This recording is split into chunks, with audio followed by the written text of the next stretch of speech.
For this problem, we're trying to draw the graph of f of x equals negative 3 times the square root of x, negative x minus 2, negative x plus 2, then minus 2 outside the radical. So what I did first is I factored out the negative here to give us another perspective on what's going on. So we have, the easy things to see are, for example, that's going to shift it down to the negative 2. And then this negative in here is going to reflect across the y-axis. Don't mind the bell. But here's an interesting one. Let me change colors here if I can. This minus 2 there is going to shift it right 2. So right off the bat, we're going to have this down 2 and right 2.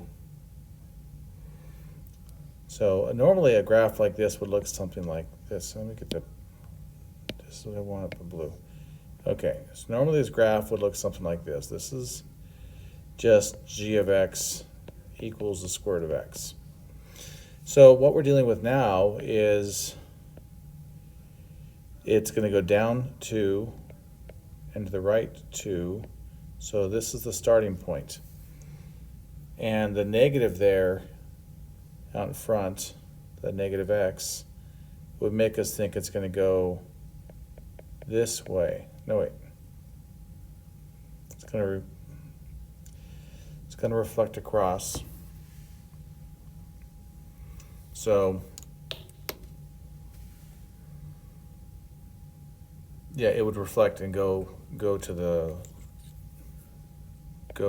left instead of going to the right. But now we have this negative 3 out front, and that's where it gets really interesting, because normally something like that reflects it differently. The negative is going to reflect it across the x-axis, so that this would reflect across x-axis.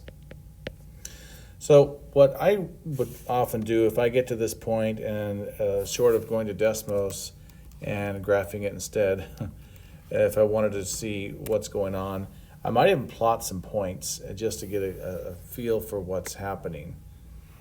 So I might do things like, okay, knowing the direction it's going to have to go in because of this negative out in front of that radical, this negative up there, inside the radical in front of the parentheses. Okay, so let me think about what values I have to have. And I can kind of look and see what I have here. If I went with 2, I'd end up with negative 3 times the square root of negative of 2 minus 2, right? So that's going to give me negative 3 times the square root of 0 minus 2, so it gives me negative 2, which is what we have. Now, it looks like it's going to the left, and so I'm going to go with a 1 next. So we're going to have negative 3 times the square root of negative of 1 minus 2, minus the 2. So we're going to have negative 3 times the square root of, that's negative of negative 1, so it's 1 minus 2. So it's negative 3 minus 2, which is negative 5. So this negative 3 has the effect of now bringing it down to a negative 5. 2, 3, 4, 5. So we're down to here now. So it looks like the direction's going this way. So instead of going up, it reflects it down.